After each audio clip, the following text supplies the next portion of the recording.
How's everybody doing?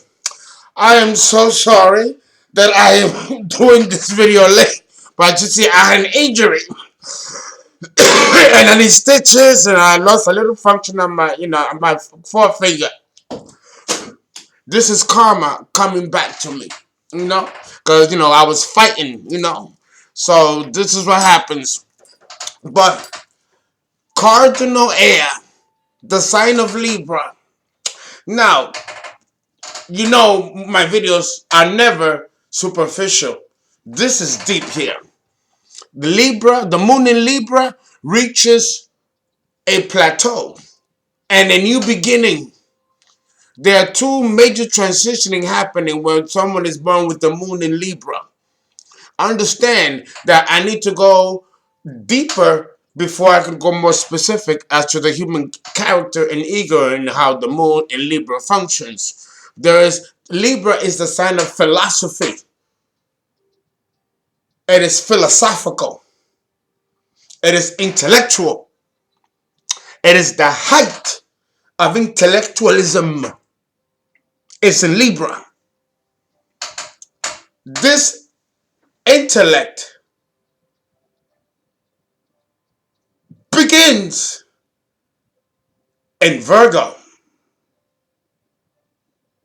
and culminates in Sagittarius, where the intellectual philosophy that we see with the moon in Libra reaches a spiritual philosophy.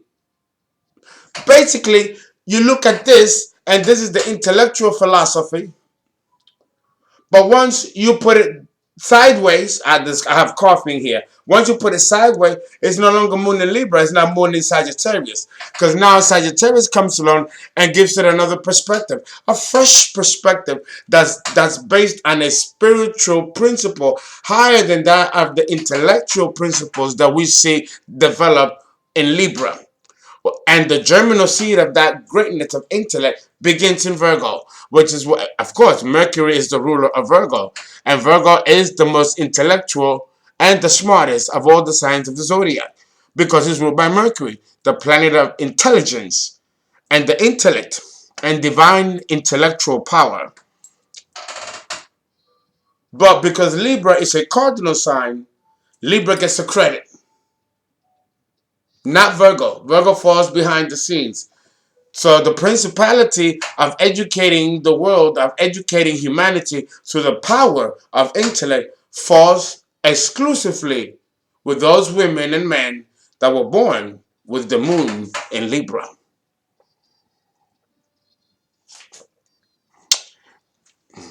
Macadamia nut coffee. Libra is beauty. It's absolute beauty. I mentioned when God rested on the seventh day and the universe was not the universe, but our particular solar system reached a point of balance where you have the planets in their alignment, in their orbits, with their moons and the sun. That beauty of harmony, that is what the symphony of the stars is all about. The music of the spheres. This is exonerated and exemplified with the moon in Libra. It is the beauty that one hears, the beauty that one sees, the beauty that one experiences. But unlike with the moon in Cancer or the moon in Taurus, where we have the same principle at play, because remember, Venus rules Taurus and Libra. So we see some of this in Taurus, with the moon in Taurus, where it is exalted. But here's the difference. With the moon in Taurus, you are listening to the actual rhythms of nature and feeling her every movement underneath your feet, through your body, through the sensations of the five senses, the smells, the pollen, everything. With the moon in Libra, we have that same appreciation, but we also, some energy just walked through. We also see it in Libra, right? The moon in Libra, we see the same philosophy, but this philosophy based on feeling and emotion, in which we and sensation, which we experience when the moon is in Taurus, takes another bent when we look at the moon in Libra. And the moon in Libra, the person not only has an appreciation and a sense of beauty for nature, like, the Taurus moon, but with the moon in Libra, it is here that we first begin to see patterns. Patterns. You don't see this in the moon in Taurus, or the moon in Gemini, or the moon in Aries, or the moon in Virgo, Cancer, or Leo. But you begin to see patterns like Avogadro's number, Fibonacci number, the law of averages of the law of 72, the number 23. There are patterns that are not obvious to the naked eye. And the moon is defines the reality that we live in for the first 40 years of our lives. So the moon in Libra, the person relies on these patterns. These patterns repeat themselves. You have to understand that the moon in Libra represents an inanimate object, the scales of balance. And the scales of balance don't require emotions. Emotions become cold and clinical when the moon enters Libra. It's either the emotion or the intellect. Libra somehow doesn't fuse them together. She dissects them and gives way. Well, what should I listen to? What should I listen to more? The emotional pull or the intellectual pull? Libra will always bend towards the intellectual pull, because in the intellectual pull, she sees patterns, or he sees patterns to nature, to life, to creation, to God. Think about the computer.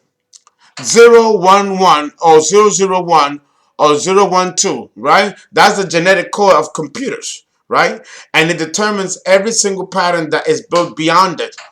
So if you want to understand God and know the mystery behind God, and you ask every sign of the zodiac, with the moon in Aries, oh, it is a god of fire. The moon in Taurus, it is Gaia, it is nature. The moon in Gemini, oh, it's us. It is the power of our own intellect. There's nothing outside. It's just us. The moon in Cancer, oh, this knowledge is God. And this God is female. And whatever other emotional deep mysteries that the Cancer or moon woman keeps to herself. When the moon enters Leo, Leo says, oh, anything is possible. It is the gods, it is the trees, it is the earth. Leo is dramatic. It is the sun. That's the nature of God. And then you go to Virgo. Virgo, the beginning of intellect, says, well, there is a divine essence to creation. There is an intelligence to nature, a divine intelligence to even the nature of God. So I believe that it is our own intellectual mind. We are living inside a computer. That's Virgo. The moon in Libra confirms it. Libra will tell Virgo, yes, Mr. Virgo, you're right. We are living inside a hologram, within a hologram. This is a simulated reality which is governed by patterns. With the moon in Libra, you see patterns constantly. And the patterns are telling a story which parallels the same story that we get with the moon in Taurus, the moon in Gemini, the moon in Cancer, the moon in Virgo, and the other subsequent signs that follow Libra. It's just that with Libra, which is the middle point, the first six, and then Libra represents the last six signs. So here we see a transition in philosophy, in emotion, in thought, and also in action. Because Libra is a cardinal sign, and it calls for action. But it is here that we see a conundrum. And also, the best example of knowing how the polarity becomes the pole and the pole becomes the north, you see a balance of the same perspective. And this happens with our seasons. When we have the longest day of the year, which it falls under Cancer, with the shortest day of the year, which falls in Capricorn. But in Libra, the fall, we have an equal night and equal day. This is the beauty of balance that we see in our own planet, in nature, and also in the cosmos. And Libra represents that beauty of balance.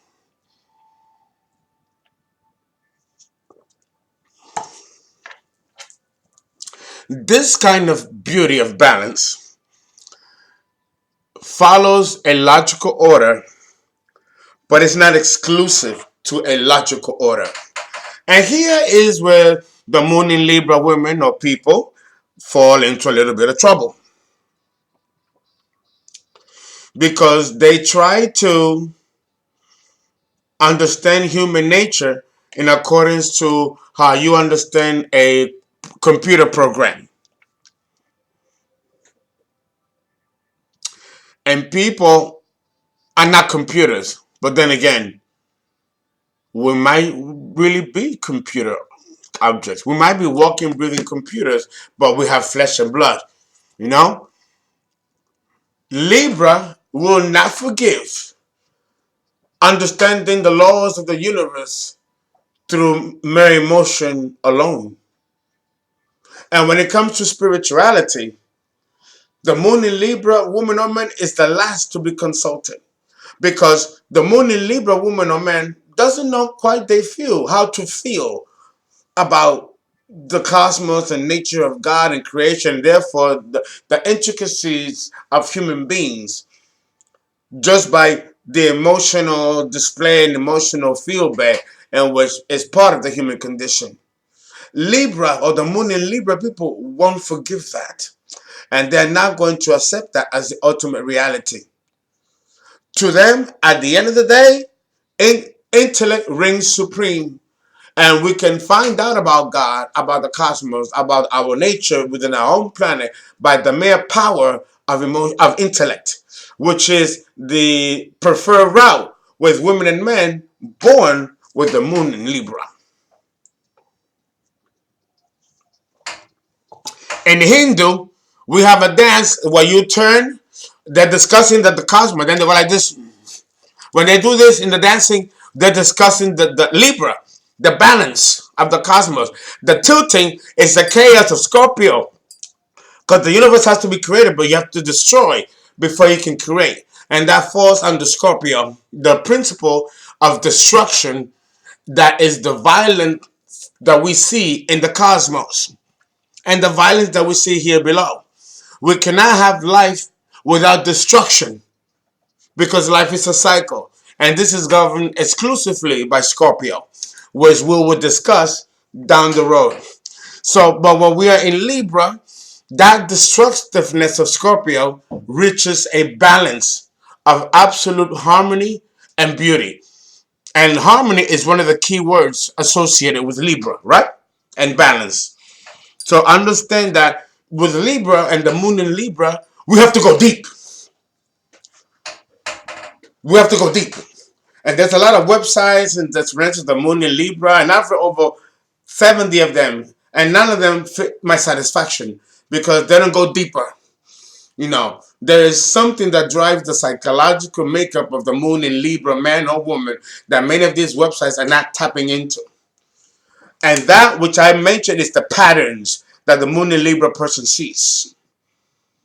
They see it. And once they see it, they hold on to it like a crab holding on to a piece of something. A crab can hold on your finger and break the shit. You break your finger. Even when the crab is dead, it can still cling. Libra is like that. It clings to a belief system. And once it clings to that belief system, it fights it like nothing you've ever seen or ever heard or ever known. You know? She'll fight to death to hold on to her intellectual beliefs. Remember, the opposite polarity of Libra is Aries, the god of war. So she could be sweet, like I mentioned, the 4 types of Libra women, and she'll turn on you faster than a whore changes bed sheets for the next trick.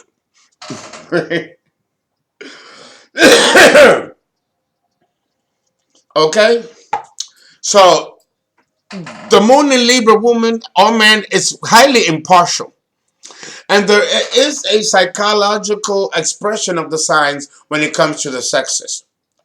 Okay, so with the moon in Libra, we see a cool indifference that's almost unsettling, annoying, even. You know, the moon in Libra person also can abandon their own philosophy, you know, and they can adapt others and then readapt them or rechange them. You know, the moon in Libra person goes through a period of indecision that comes from a deep core to the point where it's almost painful for them to make a decision. Because it's almost like you have a jab in you and you can't take it out. No, so and the only thing that can take that jab out is to stay neutral and impartial.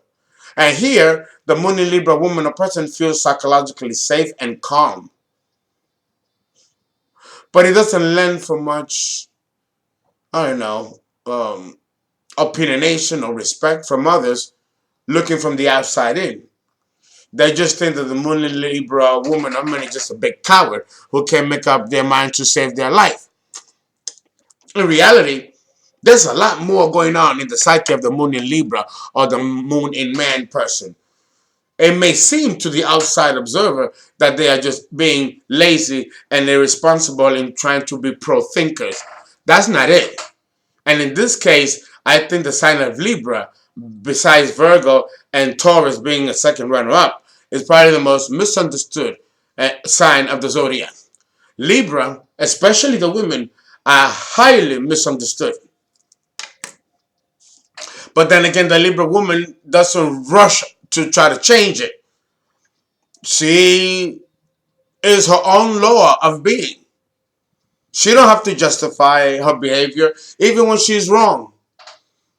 That's another thing with her, is that she might not admit that she's wrong. She won't admit that she's wrong. And that's true of the Sun in Libra as well.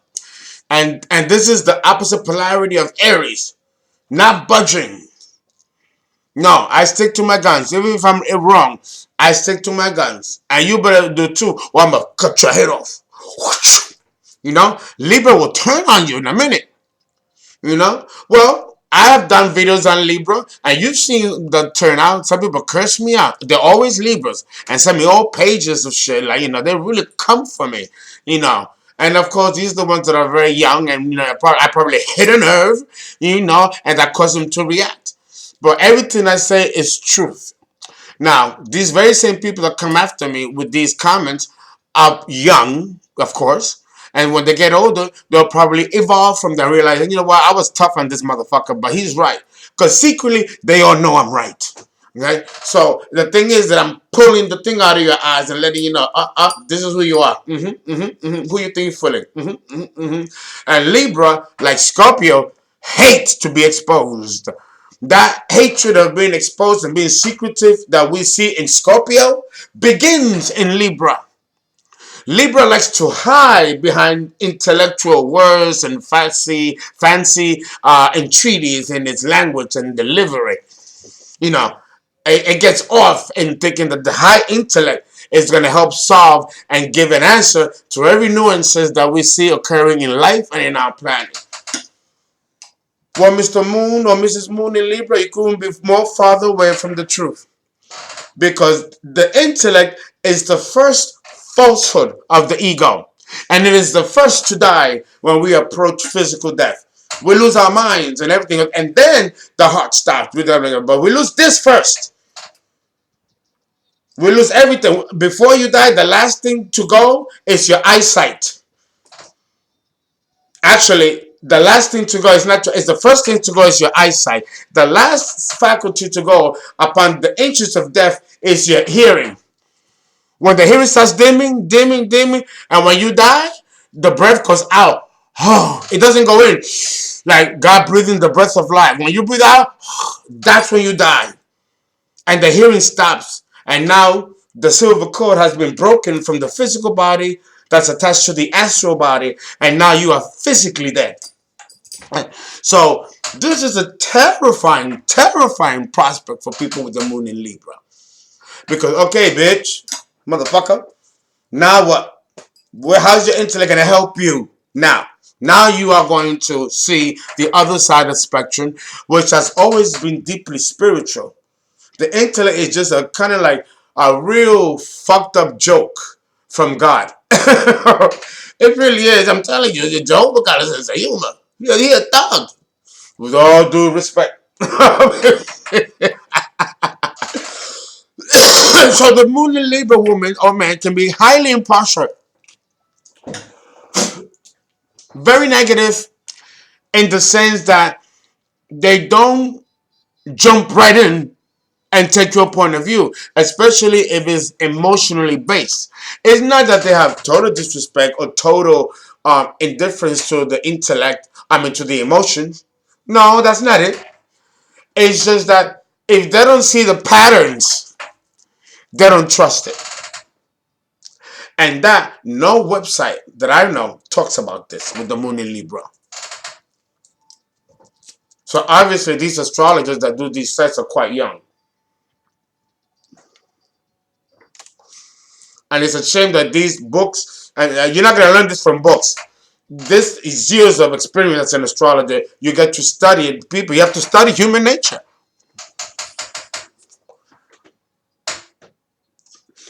So let's go. I needed to discuss that, okay? And I know that I'm left with 5 minutes, but we're going to in part two. The moon in Libra woman has a deep emotional need to be involved in a relationship. In order for her to feel complete, she needs to be in a relationship. If she's not in a relationship, she's going to feel incomplete. This is true with the sun in Libra and also with the moon in Libra. However, there's a strong sensitivities to the reactions of other people. She can be deeply hurt by people reactions to her decisions, or even how they think about her or how they opinionate about her. She's very sensitive. I would say she's more sensitive than Virgo or even Cancer. But you would never know it. Because Libra is so good at masking their own feelings from their own selves that it's like they become sterile. In a way, this helps them with their intellect because it becomes unencumbered. But it becomes a problem when we're dealing with interpersonal relationships and where now you need to have an emotional exposition towards your partner. And it has to be beyond just feeling good and just feeling right. You know, life happens, shit happens. And I don't think the Libra person likes to be bothered with that. Or the Moon in Libra person. It's not that, it unsettles them. Oh, please. They're not going to admit that openly. But they rather get through the business of trying to help you and cut through the drama of the emotions. But we're human beings. We're not robots. So it's a question of patience and tolerance. And it seems to me that this kind of patience and tolerance to marshal through other people's feelings, because the moon in Libra woman or man doesn't care too much about your feelings, and I know this sounds harsh, but I don't mean it that way. And the Libra man or woman who is not too emphatic or too compassionate concerning the emotional needs and expressions of other people are not themselves doing it on purpose, because it's just that they don't know how to process it and they don't know how to extrapolate from that emotional experience any logical pattern that can alleviate the person should they have to soothe that, but they're not to soothe that person. Would that feel better in and of itself? And that can cause Libra to lose perspective, and she is not going to do that. And we're done with part one.